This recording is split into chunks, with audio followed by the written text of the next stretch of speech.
This is Whitley Strieber's Dreamland. Expert hosts like William Henry on Secrets of the Past, Jim Mars on Politics and Conspiracy, Ann Strieber on Matters of the Spirit, and Whitley Strieber on Aliens, UFOs, and who knows what else. And weekly science reporter, Emmy Award winner Linda Moulton Howe. We say it like it is. We take you deeper, down where the real secrets lie. Dreamland. Welcome to the edge of the world. Welcome to Dreamland. This is Marla Fries, and I'm your host today. My guest is Dr. John Lerma, who currently serves as the inpatient medical director for the internationally renowned TMC Hospice, located in the heart of the largest medical center in the world, the Medical Center of Houston, Texas. After graduating with honors from the University of Texas in Austin with a pharmacy degree, he entered the University of Texas San Antonio Medical School and received his board certification in both internal medicine as well as hospice medicine. For the last 10 years, he has spent his time taking care of the terminally ill. And he has successfully interviewed thousands of terminally ill patients and recorded over 500 conversations with patients on the verge of death. His book, Into the Light, shares some of those amazing pre-death and afterlife stories. Welcome, Dr. John Lerma. My first question to you, John, is what does no harm mean? Do no harm means let's keep everybody comfortable. Let's not put them in the ICU on a ventilator without their family. And it was something that I just really, truly believed, and something Whitley and I had, when Whitley was living in San Antonio, I would talk to him about a lot of these stories that I started hearing, these people telling me things as they were dying, and it was these AIDS patients. And it wasn't just the typical IV drug users. These were women and children who were being affected, and it really just touched my heart. Right. And, well, there's the story when you were in San Antonio that you speak about in the book where there was a car accident of 5 people. Yes, ma'am. Yeah. That was probably one of the greater impetus into leading me into more of the research. And it was I was an intern at that point, and there's a certain amount of people in the ER, and you know, in the ER you triage the people with the greatest percentage for survival will get the top dogs in the medical field, the surgeons, the orthopedic surgeons, and people who really don't have much chance for survival will get they'll still get great care, but you know, they'll involve the resident and the intern. And I got involved in one patient who probably 70, 80 plus year old gentleman, Hispanic, who had a heart attack and didn't appear to probably survive. And it was this gentleman that provided probably an awe-inspiring information about the afterlife. He had a near-death experience. Oh, great. And the book is more really about pre-death experiences, people who are still consciously aware of what's going on in their environment. They have not died yet, but they're seeing what the near-death people are seeing. Well, it's really fascinating, John, because you talk about them seeing a lot of angelic beings. Yes. And you know, when I say angelic beings, it's really more spiritual beings. Mm-hmm. I think there's probably less angels, if you say, the typical winged angel. I don't think they see that's that common. What people do see is energy. They see people lit up, shapes of people coming in, usually around 4 weeks before. We almost got it down to a science now. Wow. It really is incredible. After the first 500, after the first 100, 200, 300, 400, 500 patients, you start seeing the same thing. And it's transcultural, trans-religion. It Muslims, Christians, Buddhists, murderers, atheists, agnostics. Right. They're all seeing the same thing. And tell us, what are they seeing? They're seeing at 4 weeks before they're dying, while they're still doing pretty well, a person, a very well-lit person, I guess a lot of energy around them coming towards them, not communicating with them yet, something which I found out later, they're waiting for the person to invite them in. And what I've heard, it's a lot about your free will, that the other side really, truly respects free will. So they wait until you ask them in or you invite them. And most people will say, who are you? What are you doing? And at that point, they come in and this is who we are. We're here to comfort you. And it's almost like the hospice on the other side, the comforting part of the other dimension. And they come in and they start reviewing their life, and nowhere near this fire and brimstone thing, okay? And that is that's good news. That is what really pushed me to want to write this book. I said, I was raised Catholic, and my mom is part Japanese and some Buddhist. I'm a Buddha-cath, I guess, a New Age Buddha-cath. I like that. I'm not sure what that means, but at any rate, I'm really pretty open. I'm not religious. I'm a scientist with a real big feeling of spirituality and comfort for the human being. And but yeah, these people come in and they're very comforting, non-condemning, non-judgmental, and these people who are dying think they're going to be condemning and judgmental. And they're not. And they're not. And once they get over that, that's what they're sharing with me during these experiences. And just tells me that these people are loving, that they're wanting them to understand that the key to the condemnation and the judgment is not from God or whoever is on the other side that created us, who we never really ever see, on a day-to-day basis, and then we're supposed to be going to hell if we don't do the right thing. Well, that's all just a bunch of, it's just a farce. Right. You say in your book. Okay. It really is. It really is. I'm sorry, I didn't mean to interrupt. Oh no, you're just saying you're reiterating what you say in the book, which is there's allowances in interpretation of the Bible and all of the religious teachings that we've been not just the Bible, the Quran, the Torah, name it. Every little the Tibetan book of the dead, the Egyptian book of the dead. All of them. It's just human nature. Who wrote these things? How do we know that, it was an inspiration from God is what they say. That's how the religious leaders say that. Oh, it was an inspired word of God. Well, the one thing that is just common, and now, the reality now, I said 2,000, but it really in reality, indirectly, it's been over 30 or 40,000 that I have interviewed. 30 or, wow. 40,000, yes ma'am. Staggering. That's over about a 15-year period.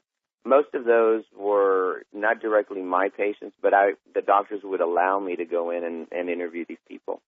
And I'm telling you, 99.9999% had a very exhilarating, exalting experience at their deathbed. Well, John, I've talked to a lot of people as a medium who are dead, and I am always amazed at the details that they present when they come through about their illness, and if they were really ill, how glad they were to be out of their body. And sometimes, they even talk about who came to meet them. Are you seeing that as well? Loved ones who are showing up saying, I'm going to cross you over? Yeah, absolutely. And it's almost clockwork, like I said. Right. And it's almost about 4 weeks. My dad died about 2 or 3 months ago, and he did the same thing. But, the funny thing about my dad, he I guess just like a dad they really don't believe their sons. Right. I wrote this book, and he goes, you know what, son, as he was dying of a heart problem, so he could still communicate. I didn't truly believe everything in this book commented on. And he goes, but I have to say, it's true. They're here. Wow. The beings are here, and he described it perfectly for me. He was Catholic, and he goes, right as you're dying, you're right. Right about 4 weeks, you see somebody. Somebody does come to the door or is in your home. My dad was reading a newspaper, doing fine 4 weeks before his death. He hears some rustling in the house. He goes out, and he thinks it's my mom. Well, it's this gentleman that he knew, a friend of his that had passed away during the war. He was in World War II in the Navy. And he looks at him, and he lasted only 2 or 3 seconds, but long enough to know that, and enough to know that it was really a solid being, skin and everything. And he told them, we will be back for you. We're here to comfort you. And boom, just disappears. And short enough for him to almost question himself. Well, John, we're going to hear a little bit more about that story, but we're going to take a break, and we'll be right back. Thank you.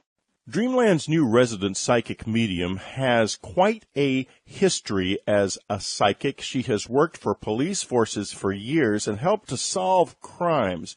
She is good at what she does, or she would not be one of our expert hosts here on Dreamland. And you can take advantage of her skills by going to her website, marlafrees.com. That's MarlaFrees.com. You take it from there. Marla will give you a reading. She has group sessions. There's all kinds of ways of getting in touch with her and making use of her skills. Go to marlafrees.com. Welcome back to Dreamland. This is Marla Frees, and I have today with us Dr. John Lerma, and he was just describing his experience with his own father's passing and what actually happened right before he died. Wow. Yes, yeah, and it was, I mean, just in short, it was just a beautiful, he pretty much just corroborated as a father, telling me, you know what, son, what they told you, I have to say I am seeing it, but let me explain it to you a little more, really what they're seeing. It's not the feathers and the typical thing, although some do see that, and where that comes from is that apparently the other side tries to come in a very familiar environment to not alarm you, to be able to draw you from your body, because we as humans try to stay in the familiar, almost like abusive relationships. Abusive women, you always hear, they want to stay in that relationship. Right. And it's the same thing. You may be seeing God, or you may be seeing these wonderful beings or the heavenly realm, but people still don't want to go.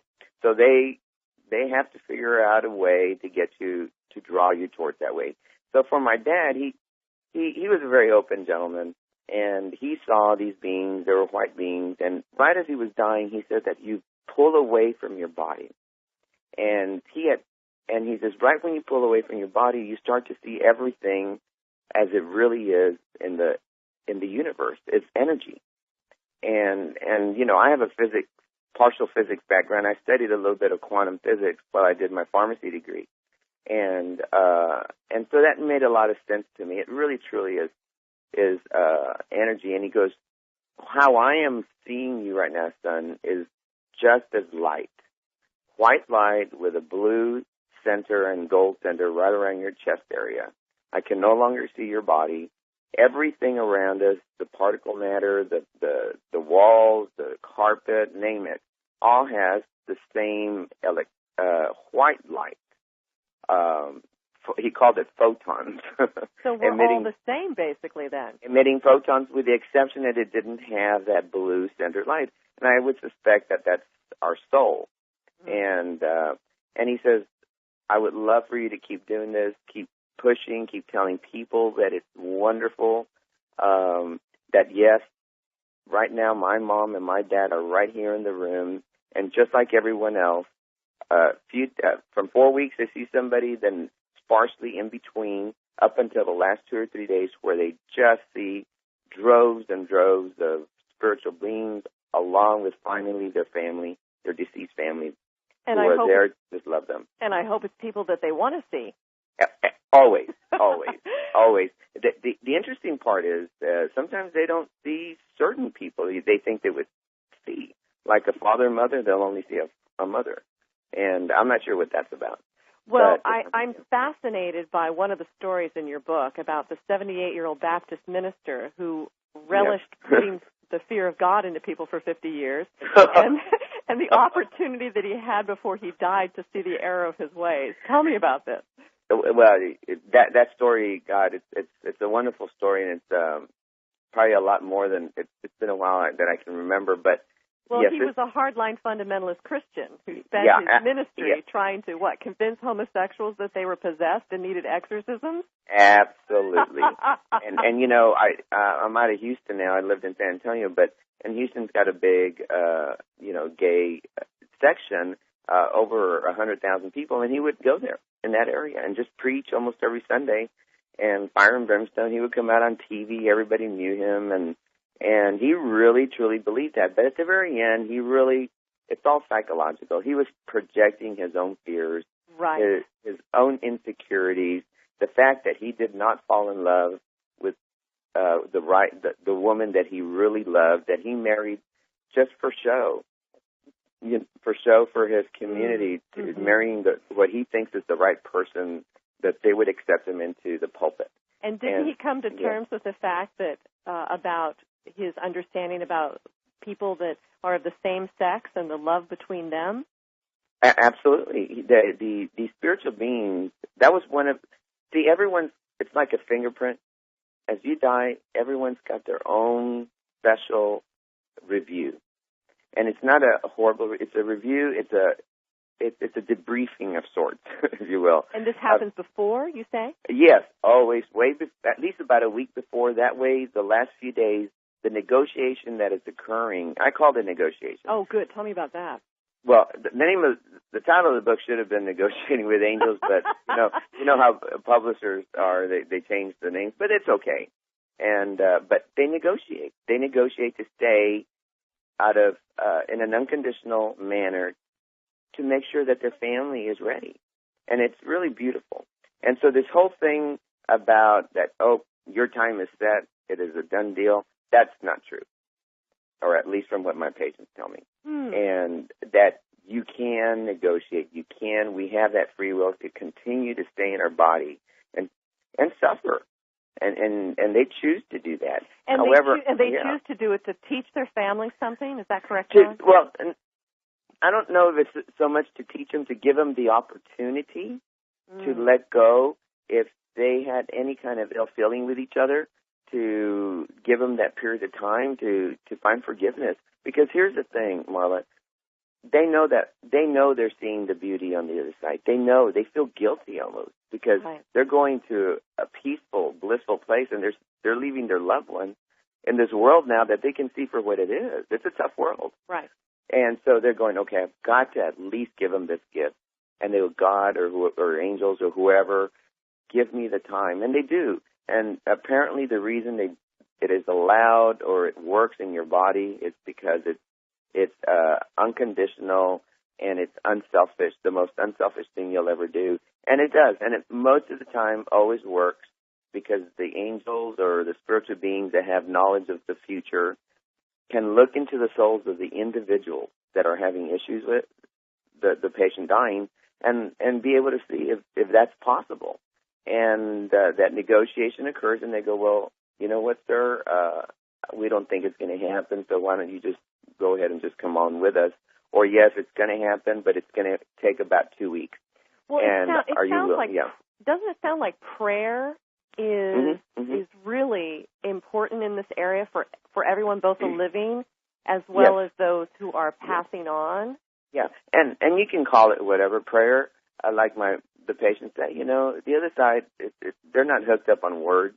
It's meditation, prayer, just thinking, just sitting down and observing, reviewing your life on a day-to-day basis. Many of us do that when we come from work, and that's what it is. That's what prayer is. Right. But we get stuck on that term, and that's what they tell me. Well, I totally agree with you. The meditation, the prayer, the reflection.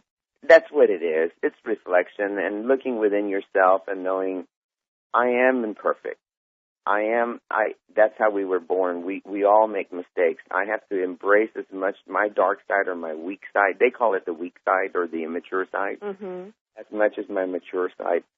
And what we're here to do is to try to just know who we are and try to just love ourselves for who we are and forgive ourselves. Yes, and try to move forward. The self-forgiveness, right before you die. And that is the hell, I think, that it was misconstrued. This is what my patients, the Baptist minister especially told me. Because it was the Baptist minister story. He told me, you know what hell is? Hell is what you make it for yourself. If all you did, like that murderer, if all you did was darkness and you were taught and you came from a bad place, you were filled with that energy. Energy is pure. You can either put a negative charge on it or a positive charge on it. Okay? It's the same energy. And so a lot of people end up being filled with this negative side and this darkness and hopelessness and fearfulness, and that's what, at the end of life, that's what they know.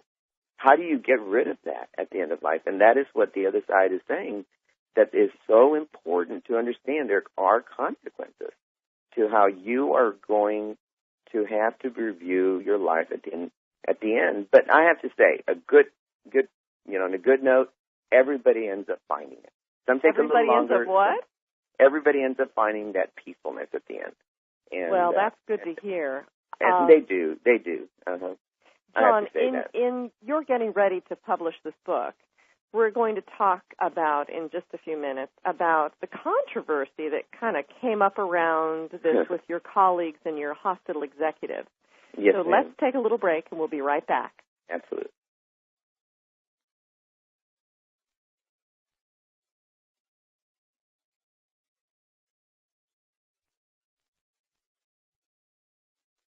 This is Marla Fries for Dreamland, and I have Dr. John Lerma. John, please tell us what the process was when you wanted to come out with this book. Well, word got out, and working with a great hospital system here at the great Texas Medical Center. It is the largest medical center in the world. There is a cancer institute that is the world renowned, probably the number one next to Sloan Kettering, that people come from all over. So they're very much they're very skeptic, they're very research-oriented. So here I come. I'm starting to talk to these patients about spirituality. And what I mean by not religion, but just who they are, what they're feeling, what do they believe in, and what makes them comfortable, things that none of the doctors talk about. They don't teach us that in med school. Mm-hmm. And, well, hospice now, like MD Anderson now, the Cancer Institute, has a program now to teach palliative and hospice medicine. They have moved in that direction now. And last year they had, the first time ever, a near-death conference. So go, wow. And that was after my book was published. So I think things opened up. But yes, I was almost forced to quit. I was almost given an ultimatum: either I stop the book, or I'm gone. Wow. And I knew at that point that it didn't matter. I know that the powers that be wanted me to do this. My patients who were dying told me to do it. Well, yeah. And I did it, and you know what? They embraced it afterwards. But yes, I was faced with a lot of criticism, but it needed to come out, and there are very few doctors out there right now in hospice and palliative medicine who are willing to come out and talk about this. But I will tell you this, Marla. The University of Virginia, the University of Arizona, Gary Short. Yes, of course. Okay. And there's Bruce Grayson, a very, very well-known. Yes. They've gotten funding from the government now to look, and that maybe we can talk about that, to look at what is going on. Why are these people seeing these beings? What part of the brain is doing that? And of course, they're coming from the scientific standpoint. And I believe that the science and spirituality are essentially one. You need one to explain the other. And so we know now we're moving in that direction. Well, everybody should read Schwartz's Afterlife experiments. I was involved in that program for a little while, and it's astonishing. People are constantly saying, well, how do we prove these people are still around after death? And Dr. Schwartz is doing it. I think it's beautiful. He's a wonderful man. He read my book, and my book's more inspirational, and it just goes together with his book and the other books of Gary. It sort of balances it out. But yes, and you know what they're doing now, the latest thing is, well, of course, the PET scans. They were doing MRIs, CAT scans to try to determine, Marla, what is a hallucination and what is a vision, which we call now, I sort of coined the term nonlinear conscious awareness. They're consciously aware of the nonlinear side. And so we really know now there is a major, major difference. Doctors would just put everything into hallucinations. Well, I'm sure they're all trying to say that, these are hallucinations based on drugs. Absolutely. So what's this elucidation research that you're doing? Well, first of all, hallucinations, for for the listeners out there, and we all have seen people probably go through this, but very confused state. It usually has to do with chemicals in your body that build up and are just totally infect the brain. You see, and when you do see things, okay, it's never deceased loved ones, never spiritual beings. It's always something about your life, your work. Like last week, or this gentleman was a fisherman dying. Well, he's hallucinating. He was like casting out his net and so forth, and that's a hallucination. When they wake up, they don't recall one bit of it, okay? Right. And it's usually, there's a cost to it that we can treat.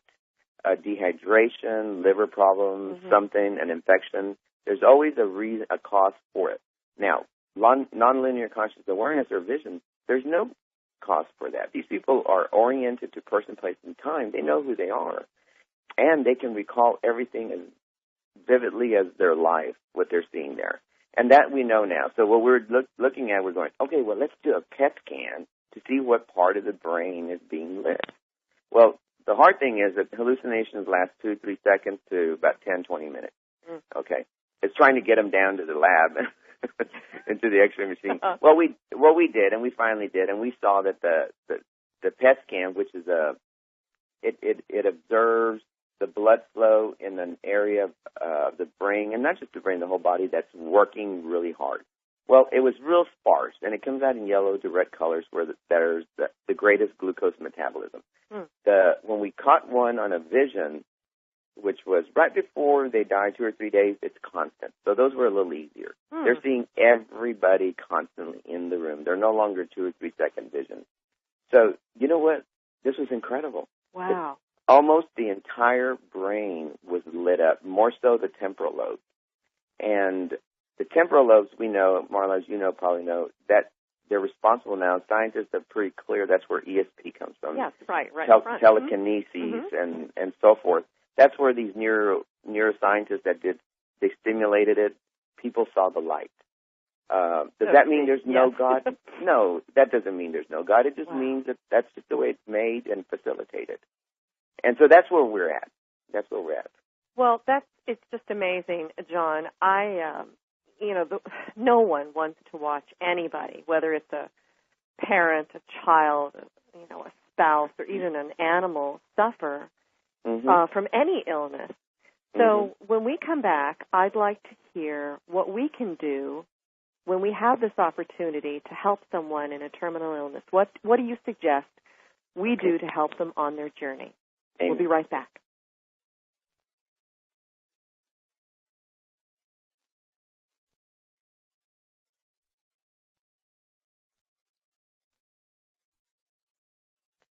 This is Marla Fries for Dreamland, and I'm so pleased to have Dr. John Lerma, who has been working with terminally ill patients and diagnosing their illnesses and taking care of their prospects of life after death and what happens before they die. So, John, please help us understand what we can do to help people who are suffering and as loved ones when we're sitting there watching them get to that stage of death. Well, and I'm glad you said that because that is probably the toughest part of my job is getting family to understand what they need to do, and that is letting go and closure is the big thing. People need, first of all, and I say need, I don't like using that word, but it almost is imperative because there's a short period of time. They don't have a whole lot of time to resolve issues. The first thing is if people can start talking to their families now, just try to address issues now before they're on their deathbed. That's the first key thing.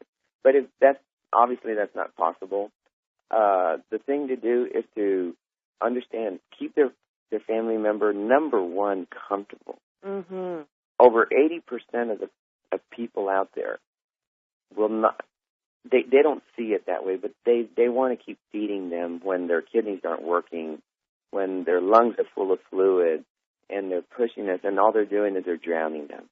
Right. People have to understand that at the end of life, it's not like you have a flu or an illness that's going to improve, and I could see how the food would work. Well, it doesn't. All food is 80% water. Everyone dies exactly the same. Everyone body does the same thing, whether it's Alzheimer's, cancer, dementia, heart attack. At the very end of life, you stop eating, and there's a reason. The body knows why it's doing that, because the kidneys are about to fail. Right. And when your kidneys fail, they cannot get rid of the fluid. And what do people do? Well, they do what they were taught, the nurturing. They want to feed. Oh, and they're terrified. They want to fix the situation. Maybe if I feed you, you'll get better. Absolutely. And all they're doing is they're suffocating. Mm-hmm. They are actually accelerating the death, because now they're filling where's the fluid going to go? Well, into the next largest cavity, and that's the lung cavity.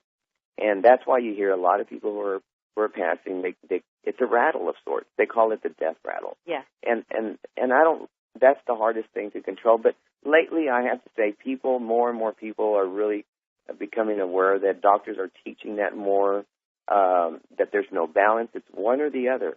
You feed them at this point, well, you suffocate them. If you don't, they're going to be comfortable, because the brain, the centers of the brain that desire food no longer desire it. And that, and we comfort them. We say, hey, we love what you're trying to do to your family member, but it's really hurting. So that's the first thing. Mm-hmm. Once you do that and you make sure that they are getting their morphine, their opiates, and it's not so much for the pain, Marla. We know now the only drug that's going to keep somebody from suffocating are opiates. Opiates have an effect on the brain to decrease the awareness of that suffocation. Wow. Okay. And my dad, I did that with him, and at the very end I said, Dad, clearly his nail beds were blue. Clearly he was in low oxygen state. He did not. He told me, I don't feel like I'm suffocating. Oh, good. And that's very clear, and it made me feel good that I could share that with my patients and other people. But that's the other thing to do. And then once the body is comfortable and the mind is comfortable, because there's no way you can talk to them when they're not comfortable about personal issues, then one by one, people need to go in there and spend quality time, 5 minutes, 2 minutes. Dad, mom, sister, I love you. And being honest, right. I hate for you to go, but I know this is reality, and to give them purpose, because you know what, Marla, we do keep going. Yes. Like Einstein said, energy is neither created nor destroyed. Yeah. It just changes form. We, as an intelligent being, are changing form, and so we are going to exist. And so giving them purpose to help them from the other side. And when that happens, the patient who's passing, all they want to know, see, they already know the truth. Mm-hmm. They're seeing the other side. They already know everything. So it's not like you're trying to help them. They're trying to help us. And people don't understand that. And it's also classic, John, that sometimes they will wait until we all get there. Absolutely. And more often than not, Marla, the one thing that I always tell patients, don't try to stay around the bed 24 hours a day, because 90% of the studies show that they will wait till people walk out. Granted, there may be one or two people that they feel real comfortable with, and so you come in, give them their time, talk, and step out. Most people will pass when you walk out, and we hear stories all the time. Oh, I went to see my dad, and I stepped out, and they called me and get passed. Mm-hmm. Well, that was done intentionally, and people who are in the room constantly, all they'll do is they'll prolong the death. Okay. Well, my mother-in-law, when she was passing, had a stroke, and she was not verbal, and she could not hear, and she was just on the verge, and we were talking about her, I'd say maybe 12 feet away, and talking about the pneumonia was going to kill her. And we heard her say, I didn't know I had pneumonia. And this was the first time we had heard her speak in 3 months. And how soon did she pass away? Oh, within probably, the next day, I would say. Okay, perfect. That's something that the next thing I want to talk about. That's called the surge of energy. People are given this surge, and we know part of it has to do with the blood flow to the brain increases. But another part is that my patients say that it's a spiritual energy from the other side. It's giving them that last little hurrah. Some people can wake up and talk. People who are deaf can hear. Yeah, we were so surprised. She had a hearing problem for years. But I will have to say this, and you will hear every hospice around the country and around the world tell each family member, talk to them, because they can hear. Hearing is the last thing to go, and even if it's physically the hearing is gone, something about from the spiritual side. And I'm telling you, every hospice, if you call, anyone call, they will tell you stories like this. It's that common. And so, yes, I would ask people to just keep talking to them. I had this little boy in the first story in the book, the little boy without his eyes. Yes. Oh. He had retinal cancer. They took him out, and he could see me. But how could he see me? Through the angels, or through his. He called them angels. He really did. And but dementia patients can talk. I had a lady last week who had a myocardial infarction, a heart attack. Decided not to do anything. She was 80 years old. She came into the inpatient unit. I'm checking her out. No blood pressure, no pulse. I could not hear her heart rate with my stethoscope. She's talking away, telling her daughter, her husband, everybody was there, not to worry, that they would be back for her in a short period of time and support her. And she died like 2 minutes later, but her body was almost dead. And she looked at me and she goes, I know, my body's dead. She told me that. And I go, okay, so they're giving you energy. And she goes, yes, how do you know? She goes, because all my patients tell me stuff like this. And so it wow. But, and it was really beautiful because that lady told me that she felt she wasn't worthy, the typical Catholic or Christian that didn't go to church. Mm-hmm. She said that the spirit, her supreme being came down and said that is not the way it works, that he loves us all. Oh, I'm so glad to hear that. It's so important for our listeners to hear that, too, because, none of us want to be stuck in the religious dogma. Oh, God. Or the guilt. You know what? They told me that is fading away over the next 100 years, that a lot of the people who feel that way, we're slowly going to be transitioning towards the heavenly realm, I guess. And new kids are being born that have this new ideology of the way it really should be. Right. It's a consciousness. It's an awareness that's happening. Right, John? Exactly. And it's really helped my life, I have to tell you that. Well, I think that your book is going to help a lot of people's lives. It is called Into the Light, and it is a fascinating opportunity to look at what perhaps transpires before and after we die. And this is Marla Fries for Dreamland, and we're talking with Dr. John Lerma. John, I want to ask you what you think happened to me just a few weeks ago. One of my dear friends passed, and she was 3,000 miles away, and I had been in prayer and hoping that she would transition easily. All of her relatives were around her. Mm-hmm. And I felt this amazing surge come through my body. I had been crying a lot. And it just came through the bottom of my soul and out through the top of my head, and I went, oh, I think she's out. And found out that she had passed an hour later. But in your experience, what was that for me?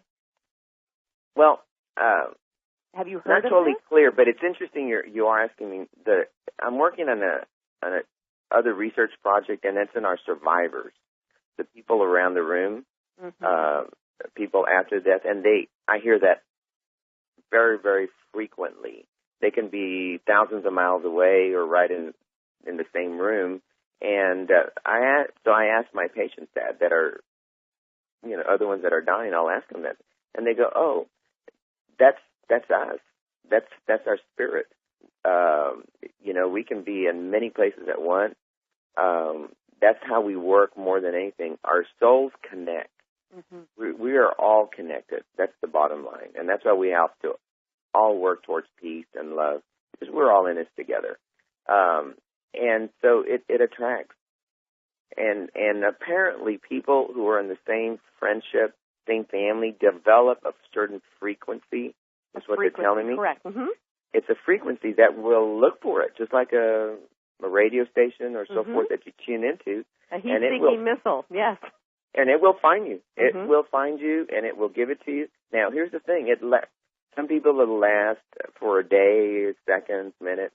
Others for a few weeks. And what I figured out more than what we figured out now, I've interviewed about 400 people, mainly spouses. They say that it's somewhere for them around a 7-week period.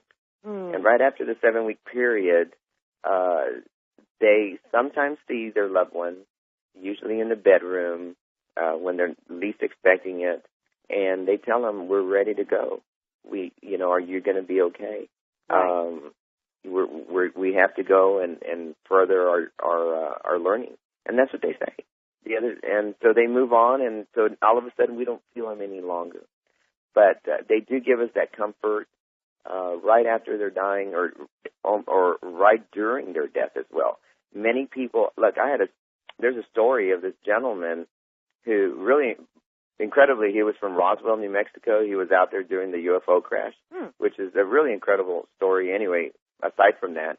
But as he was dying, he had been in the inpatient unit for 2 weeks, so his family and friends lived all around his house. Well, they saw him mowing the grass. Oh.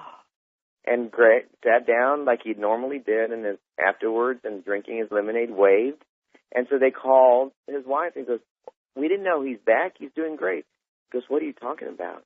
He just passed away. Oh, my gosh. Oh, that's okay? Great. And it wasn't just one person. It was several people. Uh-huh. And so it's that bilocation. There's a quantum physics term for that, and as well, that we can be in more places than one. And so what you're saying is it was her. She was out comforting you. Well, it was interesting because my husband had never met her, and he came from outside and said, I think Diane just came to visit me. And felt Isn't that great? Yeah, huh? it was just amazing.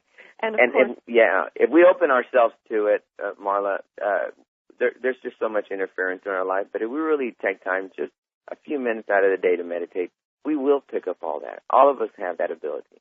Well, it is my intention, John, to try and help people understand that communicating with loved ones is something that we can all do, and it's just been because of the way that we were raised that keeps us from looking at that.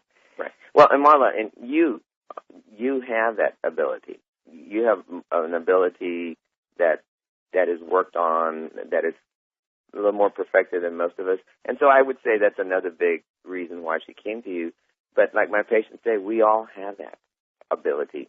And a good book to read is, have you read of that, the DMT molecule, the God molecule? No. Who's that by? Dr. Strassman. Mm-hmm. And what they found was this dimethyltryptamine, which is similar to LSD, but it's in our pineal gland, and it's released somewhere during very stressful periods or our death. And what it does, it works on the entire brain, especially the temporal lobe, to reconnect our nerves and our neurons so that we can see the other side. And these people are having these incredible, that's how they're having these incredible visions. So we were checking those levels, and they are very, very high at the end of life, along with serotonin.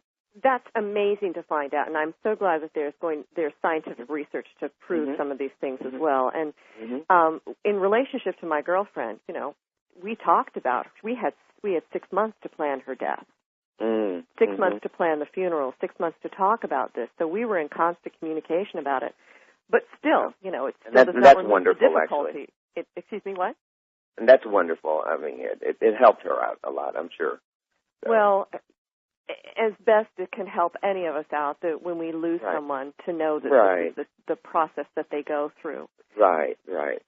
Absolutely. But but they really desire to be involved in that period of time. And that's the other thing I would tell you, the listeners, is that if they can, don't be afraid to talk about where they're heading. You don't have to mention the word death, because there is no death. It's birth.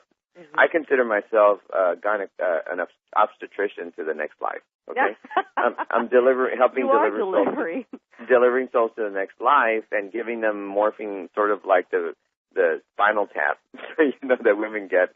But ask them things, tell them things. What do you want us to do? How do you want your funeral? It's okay to talk about that. We should involve people in the most important part of our life. Well, this should be part of some form of education, whether, it has to come in a book. Our ministers, should, in our Judeo-Christian world, should be talking about this with us, John. Well, and you know what? I'm hopefully going to get this foundation going called Hearts Without Borders, and it is about that. It is to help promote hospice in rural areas, South America. I'm working with Venezuela right now, but it's really hard with Mr. Chavez. But more importantly, is educating. I want to help. I want to lobby some senators out in Washington to get education into our children, first of all. Let's teach them during their health programs about death and dying, transitioning, whatever terms they want to use. And I'm telling you, the world will change. The world will change once they realize that. And I think that it will have so many effects on the positive. Economically, it'll probably drop the amount of money that's being spent at the end of life, because that's the greatest amount of money. It is destroying our economy because people are wanting to do everything at the end of their life. Yet, and that's because they don't want to have the reality, and because they didn't sit down and talk about, what do you want? I would have everyone get their living will done early on, because when you can't speak, someone's going to take over, and people don't want to feel guilty, so they're going to do everything they can to keep you alive. That's excellent advice. The fear that people that permeates their whole being when someone that they love so deeply is dying is overwhelming. Because we're not taught. Okay, you might still feel that, but I think if we spoke about this more, if churches would speak about this more, too much of the healing is done. And my patients were saying, you know what? There are verses in the Bible, and I'm not a big Bible buff, but there was one that says in 2 Corinthians chapter 5 that talks about to be in the body is to be separate from the other side, to be separate from God. Well, what most fundamentalists are praying, you've got to be healed. Well, what they're really doing is going against what if they believe in that, what the Bible's saying, what God's saying is, it's their time to go, and all you're doing is trying to keep them away. Yeah, you're prolonging it. Well, the other thing, if Christians were really paying attention to the teachings of Jesus, John 3:16, God so loved the world that he gave his only begotten Son, and who shall ever believe in him shall not perish, but have everlasting life. And you're exactly right. And Marla, of all the beings, there is at the end of the book, I did a real brief study with this doctor, compared to Dr. Carlos Osis, who used to be, he's passed away since, the head of the the American Psychic Institute out of New York. And he did this study. He was way ahead of the time back in the 70s and 60s. He interviewed doctors and nurses from all over the world to find out what these people were seeing as they were dying. And but most of these people were in hospitals, and so they had more of a negative experience. As opposed to my study that I compared it to, who were in hospice, had a more positive experience. Because we have our chaplain, our doctor, our team that helps educate at the end. Our team to help us. And, who did they see? Deceased loved ones right before. The same thing, 4 weeks before. And people always invariably ask me, well, who did they see? What God did they see? Well, you know what? They saw a God, one God. They saw a supreme being that when he did appear, he would appear at the foot of the bed. He would kneel down and wash their feet in humility. This is the man that apparently, man, woman, however you want to look at it, who made us, who made this whole thing in humility, not standing up and saying, I am almighty. Wow. And that, when I hear these stories, it just it brings tears to my eyes. Well, John, this has just been such a pleasure, and consider me part of your team. Thank you. Thank you for your book, Into the Light. And blessings to everybody. Thank you so much for this wonderful talk. This is Marla Fries for Dreamland.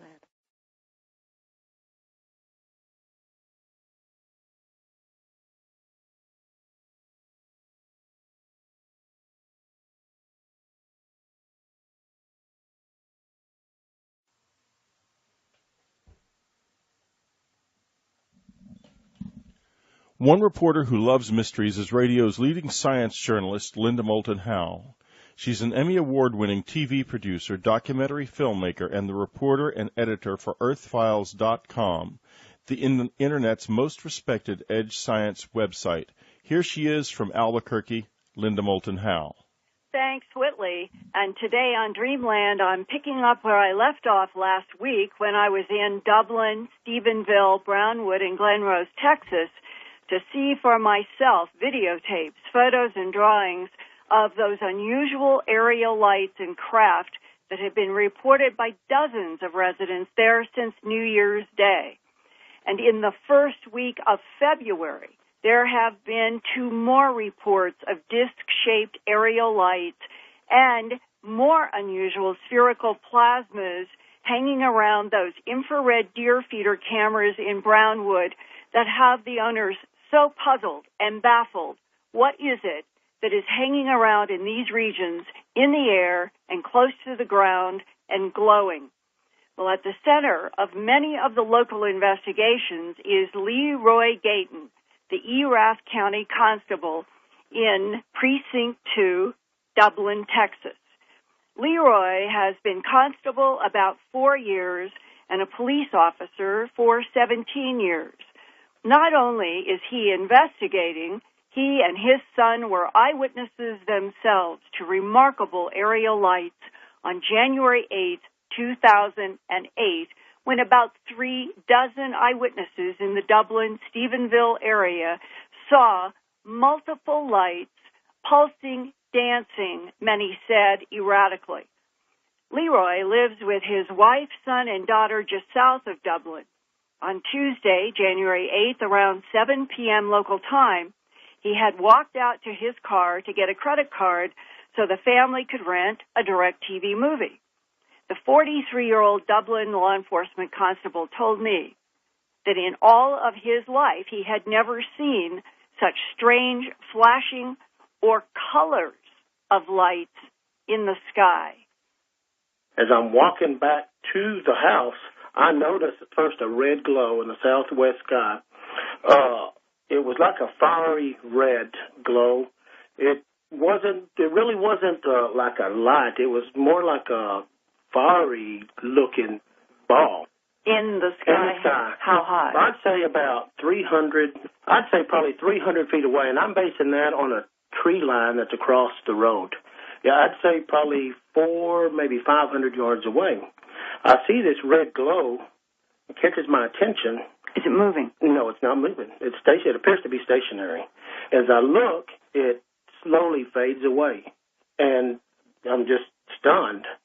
Knowing that something's not right, well, to my surprise, it reappears. Right almost in a horizontal line, but a little bit further off to the west. Does it fade in or pop in? No, it seems to fade in, like if you'd slowly turn on a switch. But again, it doesn't look like a light. It looks more like the color is like a color I've never seen. It was like a fiery red. It wasn't bright red. It looked like it had like some of the yellow glow. Anyway, it reappears. And again, I sit there and look at it, and slowly disappears, fades away. At this time, I go inside my house, and I tell my wife, and she kind of like looks at me, and I go back outside. My 8-year-old boy follows me, and I look to the sky, hoping I'll see these red glows again. But instead, off to the west where I saw these red glows, I'd say probably 3,000 to 5,000 feet up in the air, I see these white flashes of light. These were bright, like almost an LED bright light, but it's not a regular flash. It's more like a strobe. And some people have compared it to a magnesium arc torch. I would say it was that bright, but what was so odd about these things is that they're moving around. They're not staying stationary. They're what I would call bouncing around in the sky. They would go horizontally, vertically, and not just on a straight line. They're spread out. They're just moving around, not staying in one place. Random pattern? There was no particular pattern, I guess you'd call it. I mean, they were just moving around. But each light would come on and then go off, and another would come on and go off, yes, and another would go... Yes, and it made it look like this thing was just bouncing around. Well, me and my little boy sit there, and I asked my boy, and I said, how many do you see? He counted 10, I counted 9. At this time, I'm so stunned at what I'm seeing, I want to get a better look, don't know what it is. I go to my car, I get a pair of binoculars, and I try to focus in on one of the lights. Well, I'm having trouble because they're moving around, and finally when I do see, I can't see nothing but a light.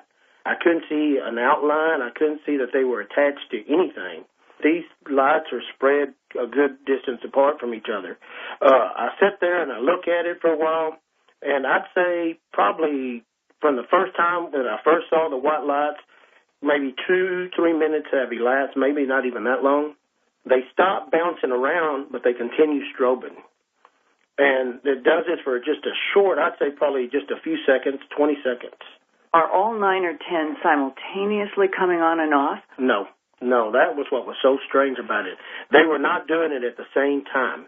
You would have one here, what it looked like that this one would move over and reappear and flash over here. It was all like at different times. Anyway, what was so stunning is after a short time, they stopped bouncing around, like I said, maybe 2 minutes or so, and it's like if they were all attached to a string. All at one time, they just shoot off to the northeast sky at a blazing speed. I had trouble keeping up with my binoculars. It was that quick, and they were out of sight. I'm just sitting there thinking, like, what was this thing? Like a school of fish. Similar. Yeah, that's what I would compare it to. But they would leave all in one instance, in one movement. And to my knowledge, that I best recall, I do not remember an outline that I could draw that would indicate it was some type of craft. That was what was so stunning to me. In my opinion, there's nothing, no human body could withstand the G-force of the speed that these things shot off. Now, Ricky Sorrells has sketched this huge object that he saw that, at least going into the woods with him and seeing what he meant about how far you could see standing in one position, and then he walked it off and estimated that it was about 3 football fields long from as far as he could see going one direction to the other, and estimated 3 football fields would be about 1,000 feet in diameter with all those cone-shaped embedded holes. Do you think that what he saw could be what you were seeing in the night sky generating these lights from those cone-shaped holes? At first, I initially thought maybe not. It could have been that, and it could have been this object maybe changing horizontally or vertically, moving around. You've got to consider that where I saw these, I'm estimating they're 3,000 to 5,000 feet up in the air. Maybe not that high, but they're spread out in a long distance. Me looking with the naked eye would be at the very least 1,000 feet. Right. Could you talk about what law enforcement in the Dublin area have talked to you about seeing, even though they are reluctant to talk? Yes. I first saw a video that was taken from a in-dash camera while an officer was on duty. It was not on the same night that I witnessed these lights. Earlier or later? It was that Saturday. So it would have been around January 11th? The 12th.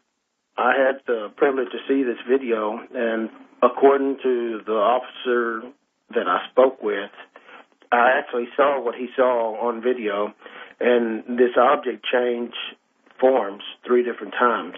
The first time, I believe it was, he said about 2 o'clock in the morning when he first saw it.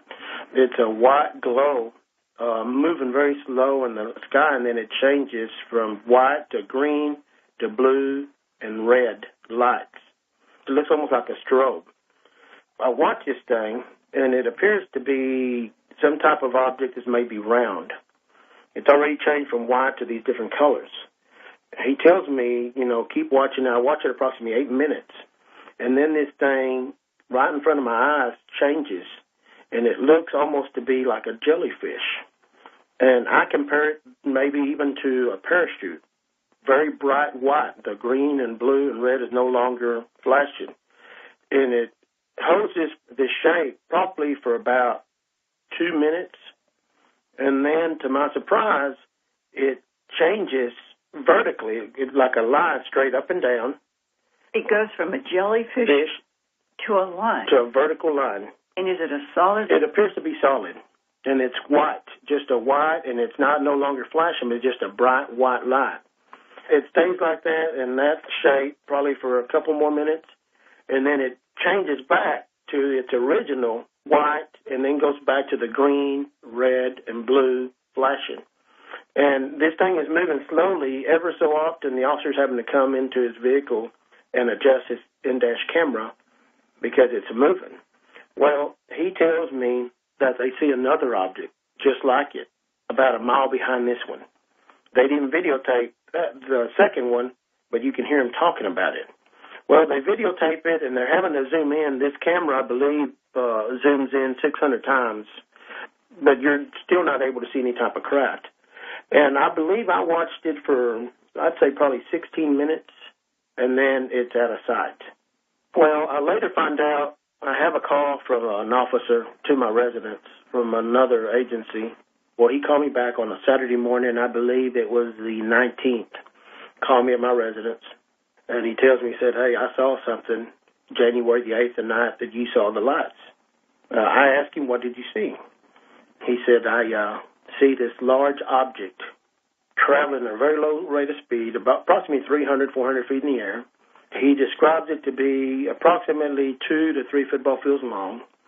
He describes it to look somewhat like a cigar with the ends both rounded off. He said he compared it almost to a wing of a 747. He said it was huge. He sees this thing, and it's blacked out. Blacked out. It doesn't have any lights on at the time. And he's seeing it in silhouette against... He's seeing silhouette against the sky, which he claims was clear, and it was clear that particular night. And what time was that? I believe he said it was about 20 minutes after I saw what I saw. Closer to 8 o'clock when he saw it. How do you see a dark silhouette against a black? He said it was so huge because of the stars. I remember that particular night. He said the night that I saw these bright lights, it was a clear night. It was a cool, clear night. And he is seeing a silhouette because it is blocking stars? And he said it is huge. He said this thing is so huge. He wants to get on the radio because he's thinking it's an airliner that's going down. Then he said at that time he sees 2 bright lights. When it got close to the city, he said he saw 2 bright lights. He said they're amazing. He said they were so spread apart, these lights. He said, but they were like a color that he's never seen before. I asked him, did it look like an LED? He said, no. He said it was much brighter. Anyway, he said that this thing comes into the city, and he said at that time he sees 2 red lights that are on top. It appears to be like on 2 different antennas. Said he sits there and watches this thing moving very slowly. Over Dublin? No, over Stephenville. He sees this thing where he tells me it's around the courthouse downtown. Meantime, he's gotten a call. He's got to go back to the police department. Police department is located close to the courthouse. He said this thing turns towards the east sky, but it's no longer horizontal, it's vertical. And he said it's traveling at a low rate of speed, and he said he cannot believe that it was able to stay in the air by the way it turned. He said that the last time he saw it, it didn't disappear. It was still there. He went and took care of his business. There is another officer. He would not say a whole lot other than he saw it towards the Selden area, just outside of Stephenville. But these officers are afraid to speak publicly in fear of their job. They wouldn't go into detail, but they're terrified that they would possibly jeopardize their employment. Do you have any understanding why? I have no idea. In my position, I do not have supervisor, boss. The people of Erath County are my boss, so it would take thousands of people for me to lose my job. And in a way I can see, now I've heard rumors that one of the local agency heads was concerned. About military? That possibly military was going to come and review one of the videotapes, the videotape that I saw. Now, whether that's true or not, I do not know. That's hearsay.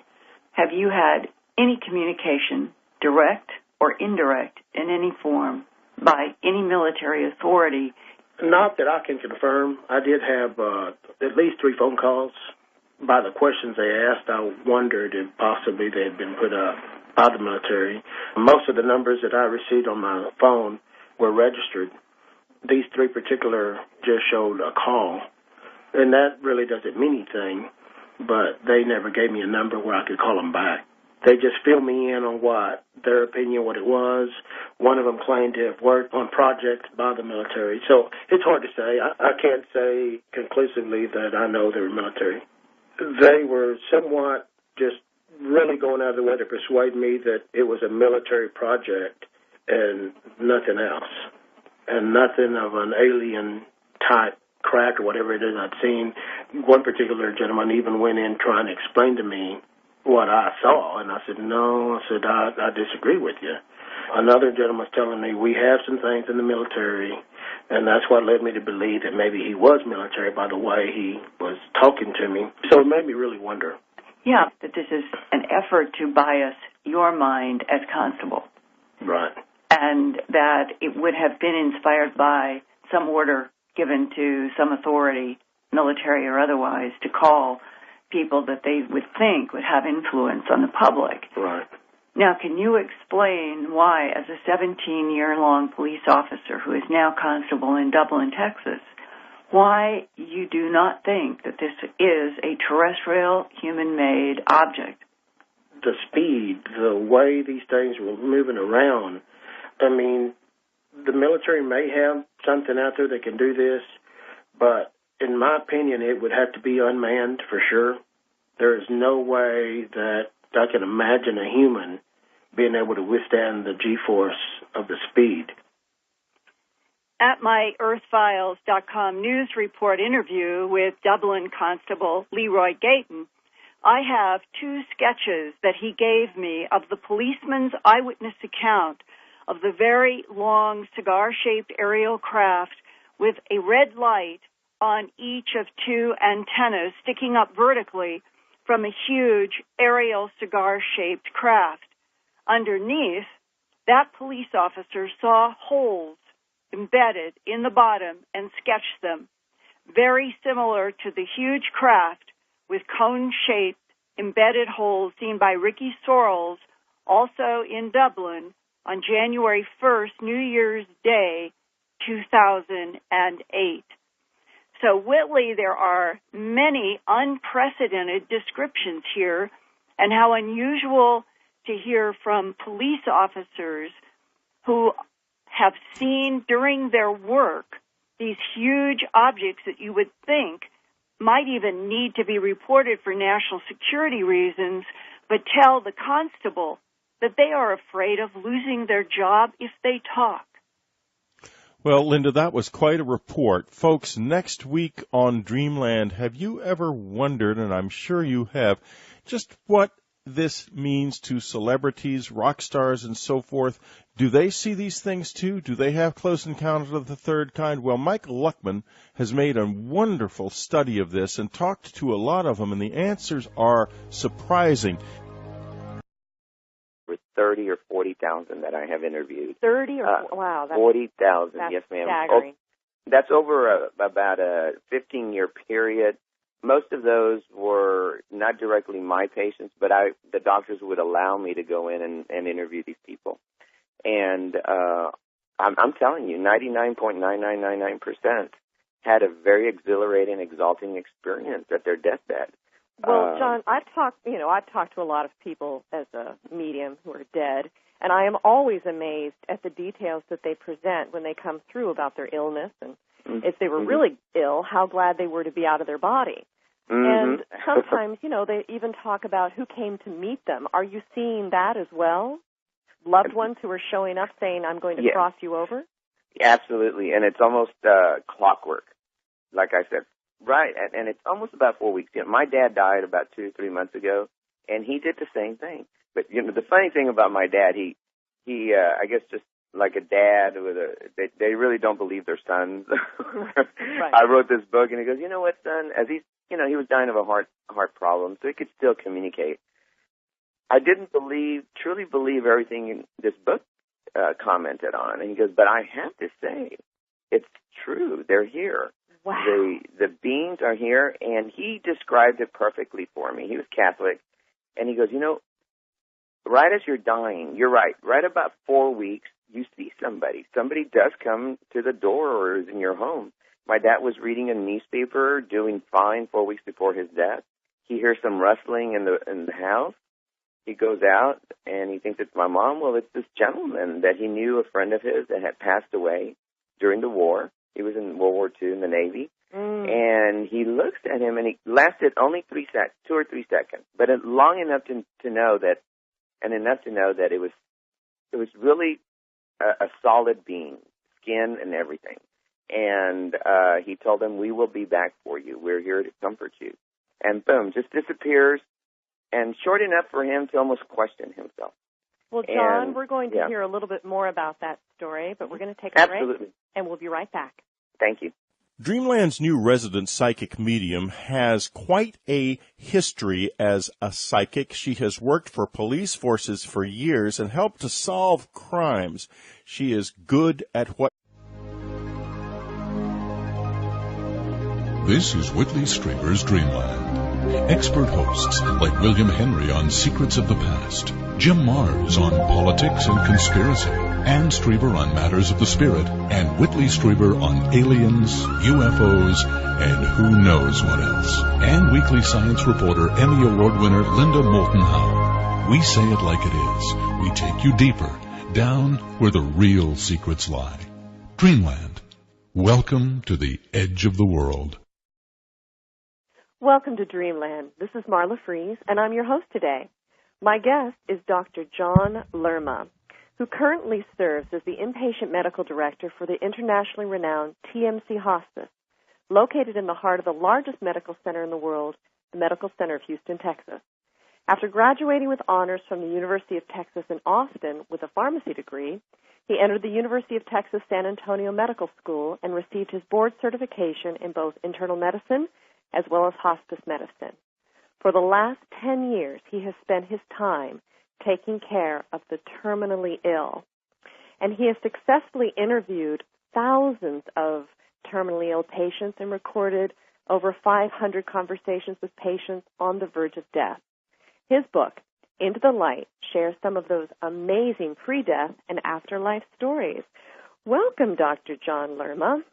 My first question to you, John, is what does no harm mean?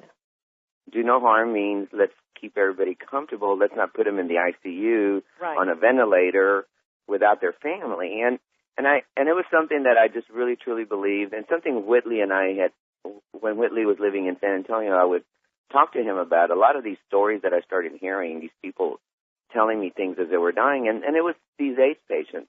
And it wasn't just the typical IV drug users. These were women and children who were being affected, and it really just touched my heart. Right. And, well, there's the story when you were in San Antonio that you speak about in the book where there was a car accident of 5 people. Yes, ma'am. Yeah. That was probably one of the greater impetus into leading me into more of the research. Respects free will. So they wait until you ask them in or you invite them, and most people will say, "Who are you? What are you doing?" And at that point, they come in, and this is who we are. We're here to comfort you. And it's almost like the hospice on the other side, the comforting part of the other dimension. And they come in and they start reviewing their life, and nowhere near this fire and brimstone thing. Okay, and that is good news. That is what really pushed me to want to write this book. I said, I was raised Catholic, and my mom is part Japanese and some Buddhist. I'm a Buddha-cast, I guess, a New Age Buddha-cast. I like that. I'm not sure what that means, but at any rate, I'm really pretty open. I'm not religious. I'm a scientist with a real big feeling of spirituality and comfort for the human being. And but yeah, these people come in and they're very comforting, non-condemning, non-judgmental, and these people who are dying think they're going to be condemning and judgmental. And they're not.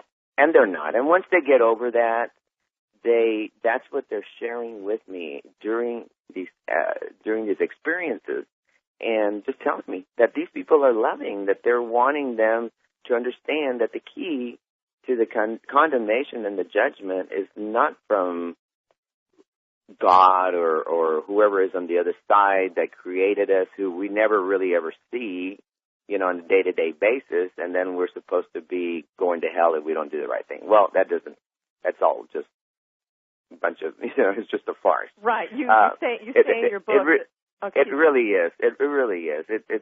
I'm sorry, I didn't mean to interrupt. Oh no, you're just saying you're reiterating what you say in the book, which is there's allowances in interpretation of the Bible and all of the religious teachings that we've been not just the Bible, the Quran, the Torah, name it. Every little the Tibetan book of the dead, the Egyptian book of the dead. All of them. It's just human nature. Who wrote these things? How do we know that, it was an inspiration from God is what they say. That's how the religious leaders say that. Oh, it was an inspired word of God. Well, the one thing that is just common, and now, the reality now, I said 2000, but it really, in reality, indirectly, it's been over. She does, or she would not be one of our expert hosts here on Dreamland, and you can take advantage of her skills by going to her website, marlafrees.com. That's MarlaFrees.com. You take it from there. Marla will give you a reading. She has group sessions. There's all kinds of ways of getting in touch with her and making use of her skills. Go to marlafrees.com. Welcome back to Dreamland. This is Marla Frees, and I have today with us Dr. John Lerma, and he was just describing his experience with his own father's passing and what actually happened right before he died. Wow. Yes, yeah, and it was, just in short, it was just a beautiful, he pretty much just corroborated as a father, telling me, you know what, son, what they told you, I have to say I am seeing it, but let me explain it to you a little more, really what they're seeing. It's not the feathers and the typical thing, although some do see that, and where that comes from is that apparently the other side tries to come in a very familiar environment to not alarm you, to be able to draw you from your body, because we as humans try to stay in the familiar, almost like abusive relationships. Abusive women, you always hear, they want to stay in that relationship. Right. And it's the same thing. You may be seeing God, or you may be seeing these wonderful beings or the heavenly realm, but people still don't want to go. So they have to figure out a way to get you, to draw you towards that way. So for my dad, he was a very open gentleman, and he saw these beings. They were white beings, and right as he was dying, he said that you pull away from your body. And he says, right when you pull away from your body, you start to see everything as it really is in the universe. It's energy. And I have a partial physics background. I studied a little bit of quantum physics while I did my pharmacy degree. And so that made a lot of sense to me. It really truly is energy. And he goes, how I am seeing you right now, son, is just as light. White light with a blue center and gold center right around your chest area. I can no longer see your body. Everything around us, the particle matter, the walls, the carpet, name it, all have. And it was, I was an intern at that point, and there's a certain amount of people in the ER, and in the ER you triage the people with the greatest percentage for survival will get the top dogs in the medical field, the surgeons, the orthopedic surgeons, and people who really don't have much chance for survival will get, they'll still get great care, but, they'll involve the resident and the intern. And I got involved in one patient who, probably 70, 80-plus-year-old gentleman, Hispanic, who had a heart attack and didn't appear to probably survive. And it was this gentleman that provided probably an awe-inspiring information about the afterlife. He had a near-death experience. Oh, great. And the book is more really about pre-death experiences, people who are still consciously aware of what's going on in their environment. They have not died yet, but they're seeing what the near-death people are seeing. Well, it's really fascinating, John, because you talk about them seeing a lot of angelic beings. Yes. And when I say angelic beings, it's really more spiritual beings. Mm-hmm. I think there's probably less angels, if you say the typical winged angel. I don't think they see that's that common. What people do see is energy.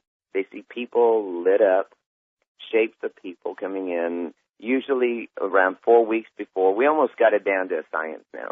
Wow. It really is incredible. After the first 500, after the first 100, 200, 300, 400, 500 patients, you start seeing the same thing. And it's transcultural, trans-religion. It Muslims, Christians, Buddhists, murderers, atheists, agnostics. Right. They're all seeing the same thing. And well, tell us, what are they seeing? They're seeing at 4 weeks before they're dying, while they're still doing pretty well, a person, a very well-lit person, I guess a lot of energy around them, coming towards them, not communicating with them yet, something which I found out later. They're waiting for the person to invite them in. And what I've heard, it's a lot about your free will, that the other side really, truly